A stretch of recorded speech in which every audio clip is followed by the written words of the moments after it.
¿Qué tal, hermanos y hermanas? Me resulta muy grato poder saludarles en este momento de manera muy particular y muy especial. Quiero indicarles que pues alguien me ha compartido esta buena idea de poder poner a través de este video una serie de temas muy especiales, especialmente para los líderes, para los dirigentes de la iglesia. Estamos nosotros en un proceso, en un trabajo que debemos realizar en cuanto a la disciplina de la iglesia.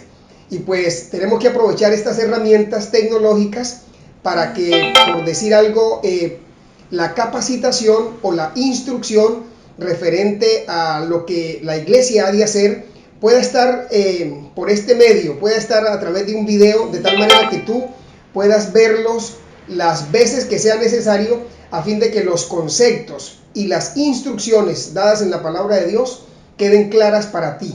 Así que por eso estoy delante de ti en esta hora, ya que tú eres un líder de la iglesia, eres un dirigente y necesitas recibir instrucción en cuanto al trabajo, en cuanto a la actividad que la iglesia debe hacer con relación a la disciplina de la iglesia, a la disciplina eclesiástica. Por lo tanto, si eres un dirigente, ¿verdad? O eres un miembro regular de la iglesia, de igual manera quiero darte una bienvenida muy especial a esta serie de temas para realizar el trabajo con toda la dedicación y con todo el esfuerzo que el Señor pues merece.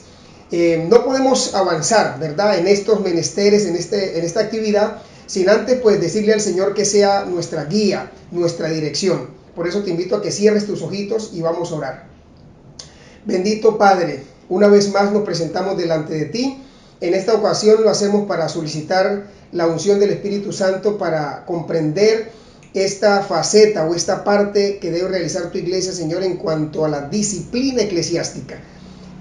Danos sabiduría al presentar este tema, este mensaje, esta instrucción a la iglesia, a nuestros hermanos líderes, dirigentes, a fin de que podamos hacer para honra y gloria de tu nombre esta labor. Acompáñanos en el nombre de Cristo Jesús. Amén. Amén. Muy bien. Apreciados líderes, queridos hermanos y hermanas, y si hay algún amigo por aquí también, bienvenido. Déjame decirte que la Biblia, ¿verdad? La Biblia, la palabra de Dios, y también el espíritu de profecía establecen un lenguaje claro e inconfundible, y la solemne, en cuanto a la solemne responsabilidad que tienen los hijos de Dios, escúchame bien, de mantener la pureza, no solamente la pureza, sino también la integridad y el fervor espiritual de la iglesia. Entonces, si los miembros se vuelven indiferentes y están apartándose de la verdad, se debe hacer esfuerzos incansables, esfuerzos para traerlos, ¿verdad?, de vuelta al Señor. Eso es sumamente valioso, eso es sumamente importante. Voy a tratar un tópico acá muy delicado, pero que es muy importante y muy rico y que debemos comprenderlo en su verdadera dimensión. Ese primer tópico que voy a tratar se llama cómo tratar con los miembros que yerran. Cómo tratarlos, cómo manejarlos, cómo se administra la disciplina con esas personas que cometen errores en la iglesia. Bueno, hay un principio muy importante y aquí quiero invitarte a leer lo que dice la palabra de Dios en el libro de San Mateo, el capítulo 18, versículo 15 al 18. Allí está un principio rector para tratar con los hermanos que yerran. Mira cómo dice este pasaje maravilloso. Por tanto, si tu hermano peca contra ti, ve y repréndele, estando tú y él solos. Mas si no te oyere, toma aún contigo a uno o dos, para que en boca de 2 o 3 testigos conste toda palabra. Si los oyere a ellos, si no los oyere a ellos, si no los oyere a ellos, dilo a la iglesia. Y si no oyere a la iglesia, tenlo por gentil y publicano.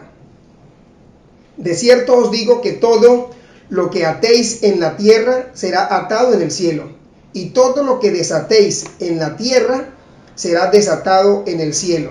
Esas son las declaraciones expresas de nuestro Señor Jesucristo en el libro de San Mateo.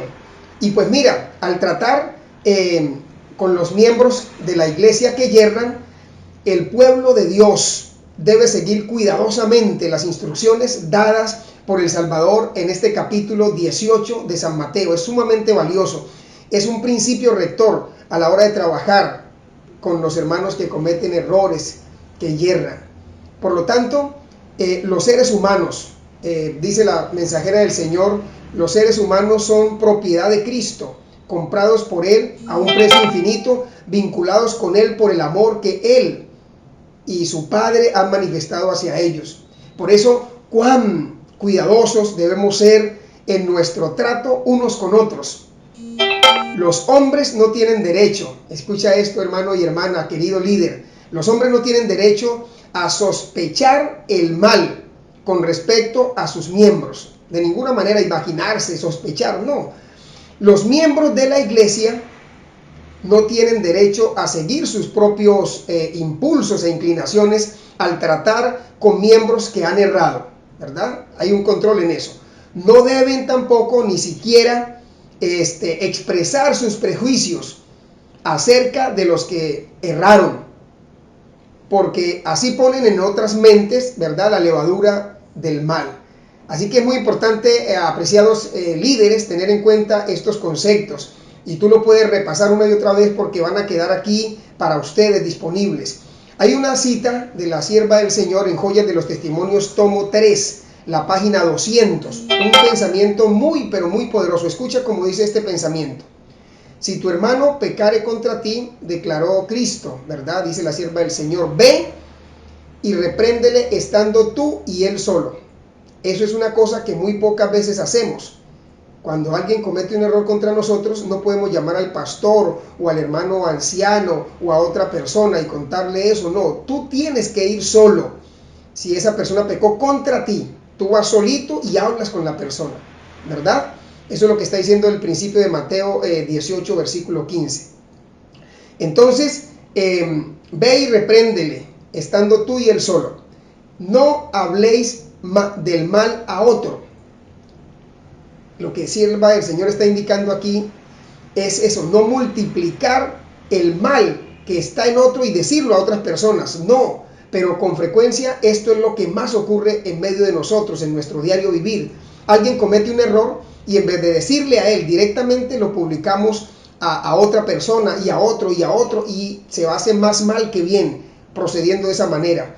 Si este mal es contado a una persona, luego a otra y a otra, el informe crece continuamente y el daño, querido hermano, aumenta hasta que toda la iglesia tiene que sufrir por esa conducta. Arréglese entonces el asunto, dice la sierva del Señor, estando tú y él solo, la persona que cometió el error, y tú solitos. Este es el plan, ¿verdad? Este es el plan de Dios y por eso debemos seguirlo. Ahora, permítanme ampliar un poco más en cuanto al plan de Dios. Este es otro tópico también. Vimos el primer tópico que tiene que ver con cómo tratar a los miembros que yerran. Ya sabemos el principio que hay en Mateo 18. Ahora permítanme abordar un poquito el plan de Dios. ¿Qué plan tiene Dios para tratar con los miembros que yerran? ¿Cómo se hace? ¿Cuál es el procedimiento? Mira, cualquiera que sea el carácter, ¿verdad?, de la ofensa, no cambia el plan que Dios trazó para el arreglo de las desinteligencias, esa palabra, desinteligencias y las injurias, ¿verdad?, personales, cualquiera que sea el carácter de la ofensa, sea el pecado que sea, el plan de Dios sigue siendo el mismo para arreglarlo, para solucionarlo. El hablar a solas, ¿verdad?, con el Espíritu de Cristo a aquel que faltó, eliminará la consiguiente dificultad, el hablar a solas. A veces no tenemos que decirlo en público, sino visitarlo personalmente, ¿verdad? Y así esa persona, el Espíritu obrará en ella de tal manera que se vuelva de su mal camino. Ir a aquel que erró, eso es la recomendación. Ir a la persona que erró con el corazón lleno de amor y la simpatía de Cristo, es importante. Y tratar de arreglar el asunto, razonar con él, con calma y tranquilidad. No dejéis escapar de vuestros labios, ¿verdad?, palabras airadas, porque nosotros, bajo el efecto de la ira, hacemos más mal que bien a una persona. Por eso es importante tener en cuenta que hay que ir a la persona que erró con ese espíritu, ¿no?, con amor, con simpatía, tratar de arreglar el asunto, razonar con calma y con tranquilidad. Esto es fundamental para hacerlo volver, para que esa persona nuevamente retorne al camino, cambie su conducta y entonces así podamos restablecer y rescatar a esa persona para el reino de los cielos. Mira, también la sierva del Señor declara, ¿no?, y está fundamentada en lo que dice Santiago, el apóstol Santiago capítulo 5, el versículo 20, cuando dice hablar de una manera que apele a su mejor criterio. Esto es importante, recordad las palabras, sepa las palabras de Santiago, ¿no? Sepa que el que haga volver al pecador del error de su camino, ¿qué dice? Salvará de muerte un alma. ¿Te das cuenta? Si tú te pones en las manos de Dios y eres un instrumento para hacer volver a una persona de su mal camino, de su mal proceder, de su pecado, de su mala conducta, dice que salvará de muerte a un alma y cubrirá multitud de pecados, de acuerdo a lo que dice Santiago capítulo 5, versículo 20. Es importante esa cita, y en el marco de este proceso que hemos de iniciar en la disciplina de la iglesia, es importante que manejemos bien estos conceptos, amados líderes, queridos hermanos. Todo el cielo, dice la sierva del Señor también, todo el cielo está interesado en la entrevista entre aquel que ha sido perjudicado y el que está en error, ¿verdad? Y cuando el que erró acepta la reprensión ofrecida con el amor de Cristo y reconociendo su error, ¿verdad?, reconociendo su falta, pide perdón a Dios y a su hermano. Mira que son dos cosas, ¿no? A Dios, pedir perdón a Dios, pero también reparar al hermano, arreglar las cosas con el hermano. La alegría del cielo llena su corazón, vuelve la alegría, ¿no?, la paz, la tranquilidad, porque antes había desespero, intranquilidad, terrible. Entonces la controversia termina, y es bonito cuando hay ese ambiente de paz en la iglesia, de tranquilidad y de armonía, y no de pronto ese ambiente de tristeza, ese ambiente de rencor, de peleas, ¿verdad? Y resulta que la amistad es otro elemento importante aquí. La amistad y la confianza quedaron otra vez restauradas cuando se pide perdón a Dios y cuando se pide y se arreglan las cosas con el hermano que ha estado pues un poco mal. El aceite del amor eliminará la irritación causada por el mal. El Espíritu de Dios liga un corazón al otro, ¿verdad? Se fusiona, y hay en el cielo música para la unión realizada. Eso es sumamente valioso. Y hay un pensamiento más, cuando más si tu hermano, ¿verdad?, por el contrario, se rehúsa a escucharte, no te oye, más si tú no te oye, toma contigo, ese es el consejo bíblico, a uno o dos, para que en boca de 2 o 3 testigos conste toda palabra. Eso es lo que declara Mateo capítulo 18, el verso 16 ahora. Tomad con vosotros a personas de ánimo espiritual y hablad de su mal al que erró. Una persona espiritual, consagrada, ¿verdad?, que tenga claro los conceptos. Venga, acompáñeme, hablemos, ¿verdad?, del mal que esa otra persona está obrando, ¿verdad?, lo perjudicial que es seguir ese tipo de conducta. Y entonces, tal vez, esa persona que ha errado ceda a las súplicas unidas de sus hermanos, ¿verdad? 2 o 3 hermanos ahí visitándole, rogando por él, animándole. Al ver cómo ellos están de acuerdo en su asunto, ¿verdad?, que coinciden de que sí, hermano, eso que usted está haciendo no está correcto, le rogamos en el nombre del Señor. Mira, al ver cómo ellos coinciden, están de acuerdo, tal vez su mente, ¿no?, la mente del que erró, se ilumine y entonces quiera desistir de su mal camino y de su mala conducta. Ahora, y si no oyere a ellos, a esos 2 que han sido enviados para visitarle, ¿qué debe hacerse entonces? Bueno, tendrán que asumir alguna persona de la junta la responsabilidad de despedir de la iglesia al que erró.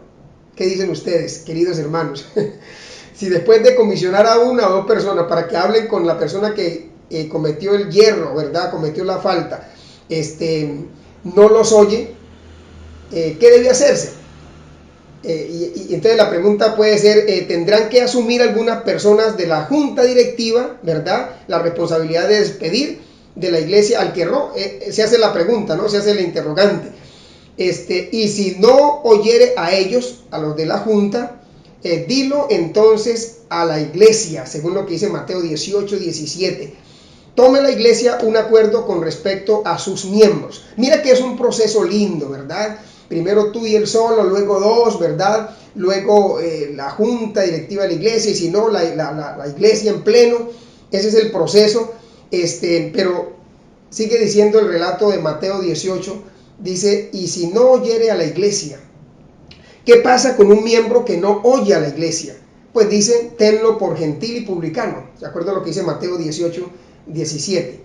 Si él no quiere escuchar a la iglesia, si rechaza todos los esfuerzos hechos por salvarlo a la iglesia, por salvarlo a la iglesia, le incumbe entonces la responsabilidad de separarlo de su comunión, ¿verdad? Si la iglesia ha hecho su esfuerzo para rescatarlo, para salvarlo, pero no oye a la iglesia, no escucha la instrucción, entonces la instrucción que el manual de la iglesia establece es que su nombre debe ser entonces borrado de los libros de la iglesia. ¿Te das cuenta? Y ese es el proceso que estamos iniciando, o que iniciaremos, o que se debe hacer en la iglesia en cualquier momento que corresponda ese proceso, siempre siguiendo el principio de Mateo, el capítulo 18. Porque mira, esto es sumamente importante y valioso. Ningún dirigente de la iglesia, esta es una cita de la sierva del Señor, ya te indico la cita o el libro donde fue tomado, la fuente. Ningún dirigente de la iglesia debe aconsejar, pero tampoco ninguna junta directiva recomendar, ni ninguna iglesia, ¿verdad?, votar que el nombre de una persona que obra mal sea excluido de los libros de la iglesia hasta que se hayan seguido fielmente las instrucciones dadas por Cristo en su palabra. Cuando estas instrucciones, queridos hermanos, apreciados líderes, cuando estas instrucciones que están en la palabra de Dios en Mateo 18 se hayan cumplido, entonces la iglesia queda justificada delante de Dios, ¿verdad?, en su proceder. Porque es importante también, y esto es sumamente valioso, que tú lo tengas bien claro, el mal debe presentarse tal cual es. No podemos minimizarlo ni taparlo. No. El mal, queridos hermanos y queridos dirigentes, debe presentarse tal cual es. Y debe ser, escucha la palabra, suprimido para que no se propague. Porque cuando nosotros no suprimimos el mal se propaga. Y cuando queremos hacerlo, ya hacemos más mal que bien. Eso es algo así como cuando tú, una pieza o una parte de tu carro se afecta, se daña, y tú no la arreglas a tiempo. Cuando tú pienses arreglar esa parte, ya ha dañado otra parte, y el costo será mayor para arreglar, para reparar ese daño. Cuando tú estás enfermo, ¿verdad?, con un mal, y no lo corriges a tiempo, cuando pienses corregir ese mal, resulta que ese mal ya afectó otra parte de tu cuerpo, y el daño se hace mayor.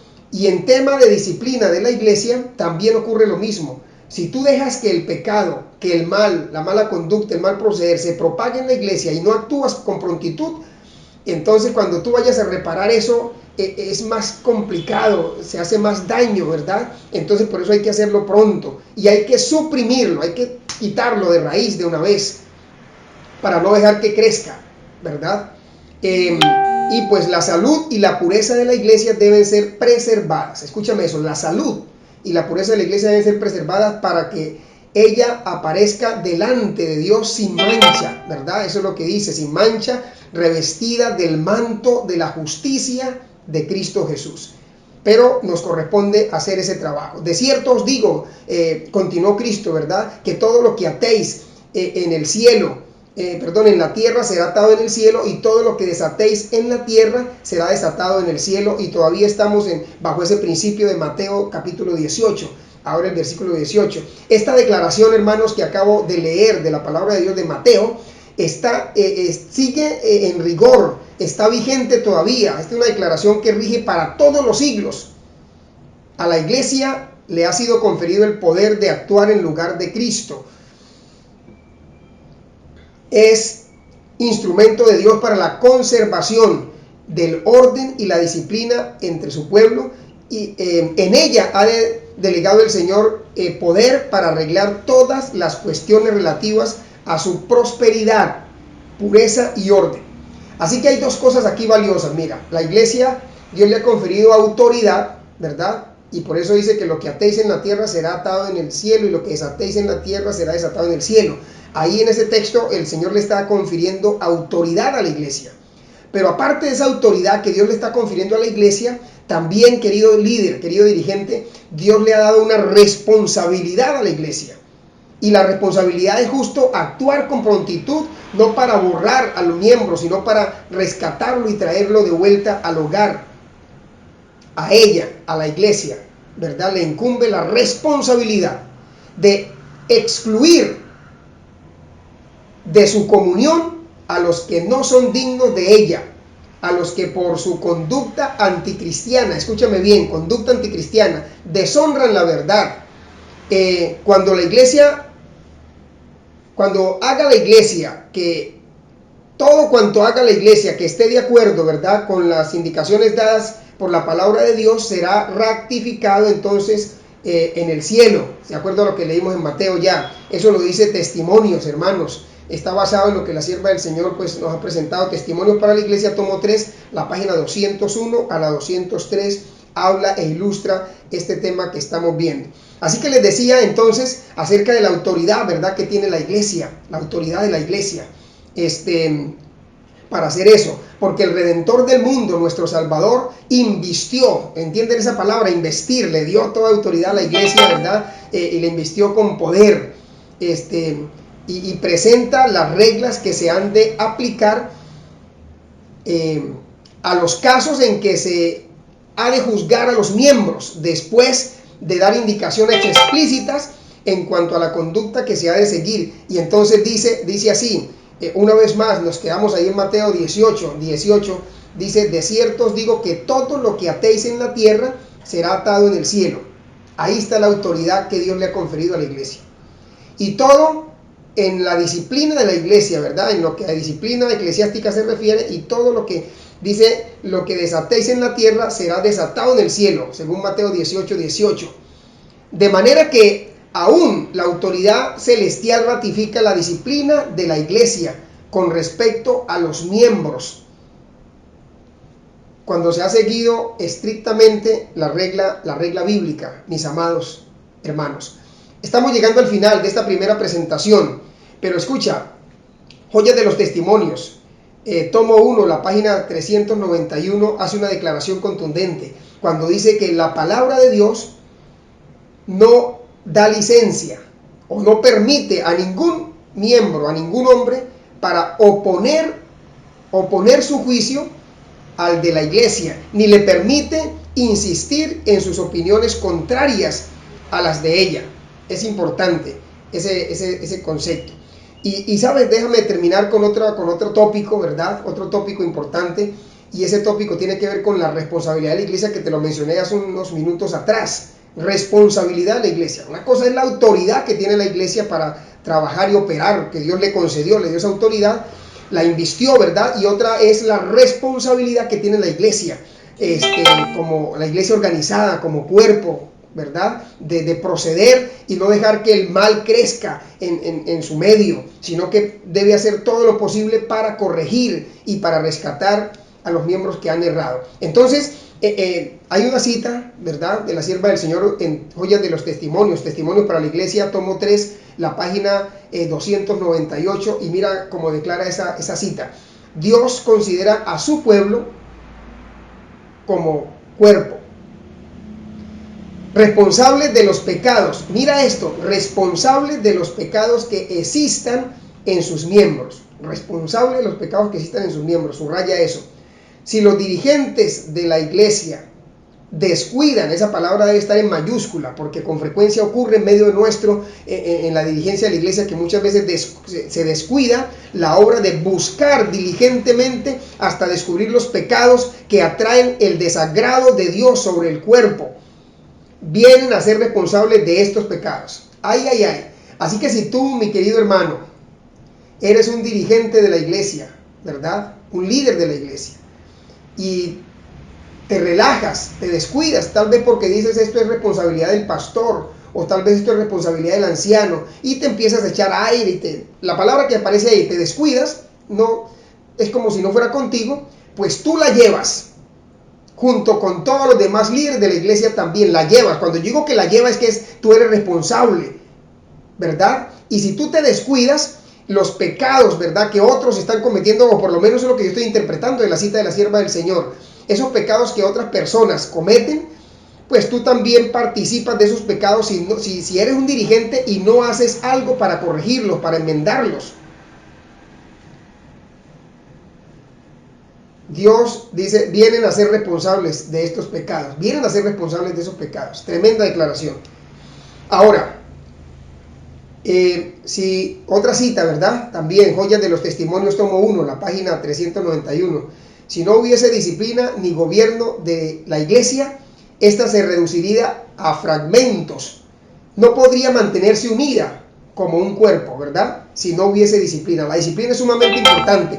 Y muchas veces, porque nos dedicamos tal vez al evangelismo, pero así como el evangelismo, es decir, la ganancia de las almas es importante, también es importante, queridos hermanos y queridos líderes, la disciplina de la iglesia, ¿verdad? Corregir la iglesia, porque el Señor quiere tener una iglesia sin mancha, pura, un pueblo que se prepara para el encuentro con Él. Y hay mucho miembro en este tiempo por ahí con sus pecados secretos. Hay muchos cristianos por ahí cometiendo errores, faltando a la palabra de Dios, violando los mandamientos de Dios y haciendo y deshaciendo como si no hubiera ley, como si no hubiera un Dios que nos va a pedir cuenta de todo eso. Y entonces quienes somos dirigentes de la iglesia tenemos el deber de revisar también esa parte de la disciplina, cómo están conduciéndose los miembros, cómo están viviendo, qué están haciendo. Es nuestra responsabilidad también. No es solo la responsabilidad del pastor o del anciano de la iglesia. Eso es un cuerpo, es un conjunto. Los dirigentes de la iglesia, los líderes de la iglesia deben preocuparse por esa situación también. Y escúchame, con esto quiero cerrar esta primera intervención, este primer video, que espero que ustedes lo puedan revisar, estudiar, ¿verdad?, cuantas veces sea necesario, porque al iniciar este proceso disciplinario en la iglesia para investigar y buscar los pecados que traen el oprobio de Dios a la iglesia, eso no va a ser una tarea fácil. Y hay quienes se opongan. ¿Y saben quiénes se van a oponer para ese trabajo? Los que no son consagrados. Los que no son consagrados resisten la disciplina. Y hay mucho miembro de la iglesia adventista del séptimo día que no está consagrado a Jehová, que no está consagrado, que está ahí como si estuviera en un club social. Y cuando se le aprieta un poquito las tuercas, si podemos utilizar ese término, si se le pide cuenta un poquito de que viva como Dios manda, entonces es posible que ese hermano que no es consagrado se incomode y entonces rechace al pastor, rechace al anciano, la junta y a la misma iglesia, porque no está de acuerdo con la disciplina. Ojalá que tú no seas uno de esos, sino que tú puedas aceptar la disciplina, y más que aceptar la disciplina de Dios para salvación, que a través de su iglesia, ojalá que tú puedas vivir una vida libre de pecado, que tú puedas conducirte bien, como la palabra de Dios declara, a fin de que no tengas ese chicharrón, no tengas ese problema. Pero es cierto, queridos amigos o apreciados hermanos, que al iniciar este proceso disciplinario en la iglesia, vamos a encontrar con un grupo que se va a oponer y que no va a querer. ¿Quién es ese grupo? Ya lo mencioné, son los que no son consagrados. Hay una cita de la sierva del Señor que dice que hay muchos que no tienen la discreción de Josué, ni el deber especial de descubrir los males y corregir prontamente los pecados existentes entre ellos. No estorben los tales a los que tienen el peso de esta obra sobre ellos. No obstruyan el camino de los que tienen que cumplir este deber. ¿Y quiénes tienen que cumplir este deber? Claro, el pastor y los dirigentes de la iglesia tienen que ponerle el pecho a la brisa, ¿verdad? En cuanto se trata de eso, no es fácil esta tarea, ir a un hermano que cometió un error, que está en pecado y corregirle y todo, pero nos corresponde hacerlo. Y tú estás viendo este video para prepararte, para instruirte, de tal manera que en el nombre del Señor, en nombre de la iglesia, en nombre del líder, del pastor de la iglesia, podamos avanzar y hacer este trabajo.